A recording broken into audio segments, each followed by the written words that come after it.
Let's dive straight in. Dar Robinson, November 21st, 1986. Page, Arizona. Dar Robinson wasn't just any stuntman. He was the guy Hollywood called when they needed someone to fall from insane heights. No wires. No nets. Just perfect precision. He held world records for high falls. In 1981, he jumped off the CN Tower, 700 feet, for a movie. He lived for danger, but he planned every move like a scientist. On $1 Million Mystery, he wasn't even doing a stunt. Just a simple pickup shot on a desert road. Dar drove a motorcycle up a winding cliffside road near Lake Powell. The crew had wrapped for the day. Cameras were rolling just in case. He wasn't wearing special gear, no pads, no helmet. Just casual clothes. On the curve, something went wrong. The bike veered off the edge. No dramatic explosion. No jump. Just a clean drop, 40 feet down a rocky embankment. He hit hard. Internal injuries. Crews scrambled to help, but there was no saving him. The stuntman who fell from skyscrapers died on a quiet road doing something routine. Hollywood was stunned. Dar was 39. His death changed how productions handle even simple shots. If it's risky, you plan it. Every time. Blunt outcome. The safest man in stunts died in the least cinematic way. Vic Morrow, July 23, 1982. Indian Dunes, California. It was a big-budget segment directed by John Landis. Vic Morrow, a veteran actor, played a racist man transported into war zones. For the final scene, he had to carry 2 Vietnamese children through a swamp under a hovering helicopter. Night shoot. Explosions rigged. Cameras ready. The helicopter hovered 25 feet above the water. Morrow had a line, "I'll keep you safe." He grabbed the kids. Pyrotechnics went off early.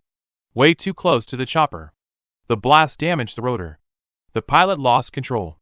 The helicopter tilted, spun, and crashed straight down onto Morrow and the children. It was instant. No time to react.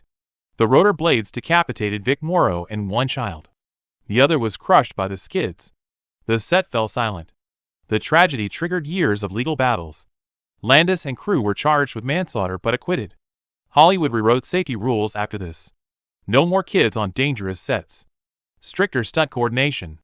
It's still one of the industry's darkest nights. Blunt outcome. A fake war scene turned into real carnage. Kun Liu, October 27, 2011. Lake Ognianovo, Bulgaria. Expendables 2 was packed with explosions and big action. Jackie Chan's stunt team joined production for a boat chase scene on a dam. Among them was Kun Liu, a skilled stuntman in his 20s, known for fearless work. The scene involved 2 inflatable boats racing down the lake. One had a massive onboard explosion rigged. Timing had to be perfect, detonation after the jump. During a take, the blast went off too early. The boat was still mid-maneuver. Kun Liu and another stuntman were inside. The explosion tore through the boat, throwing debris everywhere. Crew nearby said it looked like a grenade went off in a bathtub. Liu took the full force. Emergency services rushed him to Sofia's hospital, but the injuries were catastrophic. He died shortly after arrival. The other stuntman was critically injured but survived. Production paused. Jackie Chan publicly mourned him. The studio faced intense scrutiny over safety abroad. It became a reminder that even controlled explosions can go wrong in seconds. Blood outcome. One time blast ended a rising stunt star's life. Art Scholl, September 16, 1985. Off the California coast. Art Scholl was a legend in the skies. Former stunt pilot. Aerial cinematographer. If Hollywood wanted real dogfights, they called Art. When Top Gun started filming, he was brought in to shoot breathtaking air maneuvers, the kind that CGI couldn't fake in the 80s. On this day, he was flying a Pitts S2 camera plane. His mission: capture a flat spin from above, something dramatic for the movie's climax. He took off from Ramona Airport, climbed to altitude, and started the maneuver over the Pacific. Radio chatter was calm at first. Then, "I have a problem. I have a real problem." His plane didn't recover from the spin. It kept rotating, nose down, toward the ocean. Ground crews watched helplessly as it spiraled out of view. Search teams scoured the waters, but they never found the plane or Art's body. The camera equipment went down with him. The footage was lost forever. The movie ended up dedicating Top Gun to his memory in the closing credits. It was a gut punch to the stunt flying community. Blood outcome. A routine spin for film turned into a fatal plunge. Jose Marco.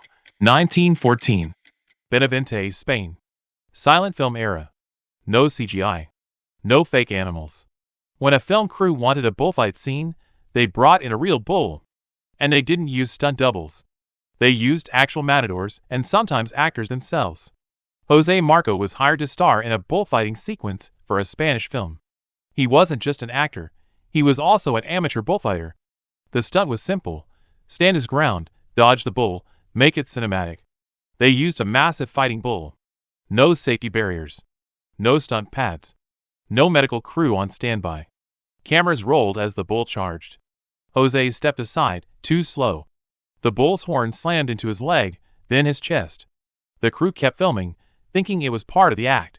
Jose collapsed in the ring, bleeding heavily. The animal didn't stop. It gored him again as crew members rushed in with nothing but sticks. He died shortly after, from internal injuries and blood loss. The footage was reportedly used in the final cut. Early film didn't have stunt regulations, or mercy. Blood outcome. A performance ended with a real kill. Harry O'Connor. August 2002. Prague, Czech Republic. X was supposed to be the next big extreme action movie. Vin Diesel's stunt double, Harry O'Connor, was a former Navy SEAL. Precise. Fearless. The crew trusted him with one of the most dangerous scenes, parasailing under a bridge at high speed. The stunt involved Harry parasailing behind a speedboat on the Vltava River, soaring toward Prague's Palacky Bridge. He had to time it perfectly, swoop under the bridge without hitting the stone arch. The first take went perfectly. Clean, smooth, textbook. Director Rob Cohen asked for another take. Cameras reset. Harry was pulled up again. This time, the timing was off by a fraction of a second. He hit the bridge pillar at high speed. No chance to recover. The impact was fatal on the spot. The crew watched in horror as he swung lifelessly under the parasail. The shocking part, the fatal take was partially used in the final film. The shot where he soars under the bridge is Harry's real first take. His death forced the team to rethink how close they'd push the limits. Blood outcome. A split-second miscalculation turned a stunt into a fatal crash. Sonny Landham's double. 1987. Puerto Vallarta, Mexico. The original Predator was shot deep in the Mexican jungle. Brutal heat. Snakes. Mud. The terrain was so rough that even seasoned stunt performers struggled. Sonny Landham played Billy, the tracker. For one sequence, his stunt double had to execute a dangerous jump into a river gorge. The stunt was simple on paper: sprint across the log bridge, leap into the churning river below, disappear into the mist. But the gorge was real. No nets. No controlled water flow. Just raw jungle. The double prepped carefully. The crew set up cameras from multiple angles. He ran, jumped, but the landing didn't go as planned. Instead of hitting the deep center of the river, he clipped a hidden rock shelf just below the surface. The impact shattered his spine and caused massive internal injuries. Rescue teams fought to get to him through thick jungle, but time was against them.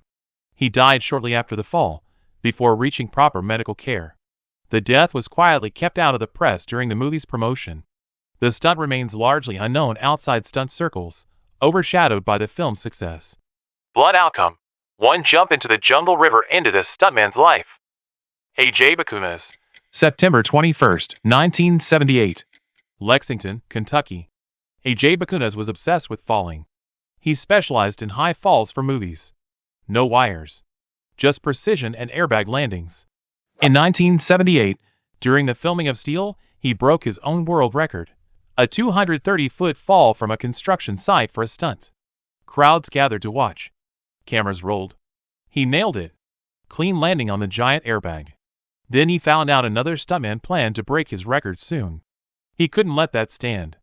The next day, he climbed back up, 323 feet.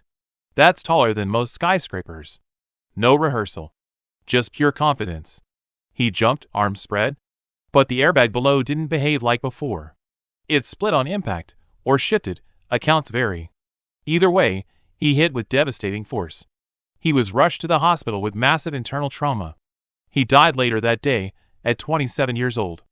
The fall still stands as one of the most dangerous ever attempted. His death shook the stunt world.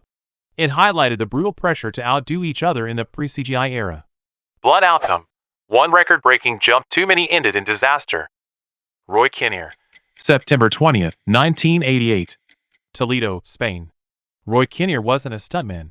He was a beloved British character actor. But on this day, he was part of a horseback chase scene on a cobblestone bridge in Toledo. The scene called for him to gallop across with other riders. No stunt double was used. The bridge was slick from rain. As the horses charged, Roy's mount slipped. He was thrown hard against the stone ground. He broke his pelvis and suffered massive internal bleeding. Crew rushed him to a local hospital. His injuries were worse than they appeared. He died the next day from complications. His death hit the film hard. He was a fan favorite and a key character. Director Richard Lester was so devastated he quit filmmaking entirely afterward. The tragedy also forced productions to rethink using actors in stunts they weren't trained for. Blood outcome. A wet bridge, a bad fall, and a life cut short. Paolo Rigoni. 1970. Rome, Italy. Live TV. Huge crowd. Paolo Rigoni, a 28-year-old stunt motorcyclist, was known for wild jumps and daredevil energy. Italian variety shows loved real stunts back then. No trick angles, no second takes. The setup was dramatic. A long ramp, a line of cars below, and Paolo's bike revving like a beast. His goal, jump over a row of vehicles live on camera. No harness. No safety net. Just one shot. The countdown started. Paolo gunned it down the runway. He hit the ramp, lifted perfectly, but midair, something went wrong. His posture shifted, and the bike tilted. Instead of clearing the last car, the front wheel smashed into its roof. The impact threw Paolo off the bike. He slammed into the hard studio floor in front of the live audience. People thought it was part of the act at first. Then the crew swarmed him. He was rushed to a hospital with severe head and chest injuries. He died shortly after. The footage aired live, no delay. Millions saw it happen in real time. The tragedy triggered debates in Italy about the ethics of live stunt entertainment, but back then, regulations were almost non-existent. Blood outcome. One misjudged angle turned a TV stunt into a live broadcasted death. David Holmes. January 28, 2009. Leavesden Studios, UK. David Holmes was Daniel Radcliffe's stunt double since the first Harry Potter film. He was athletic, precise, and fearless. For Deathly Hallows Part 1, he was prepping a complex flying scene. Harry blasted backward by an explosion. The stunt was rehearsed dozens of times with wires and pyrotechnics. On this day, they did a full-power test.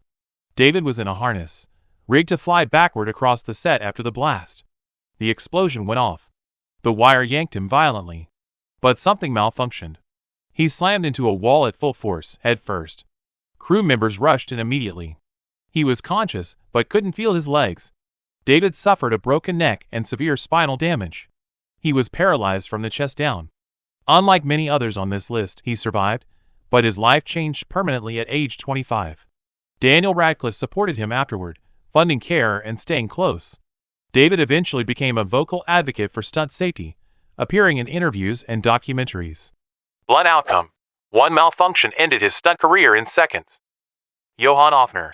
January 23, 2017. Brisbane, Australia.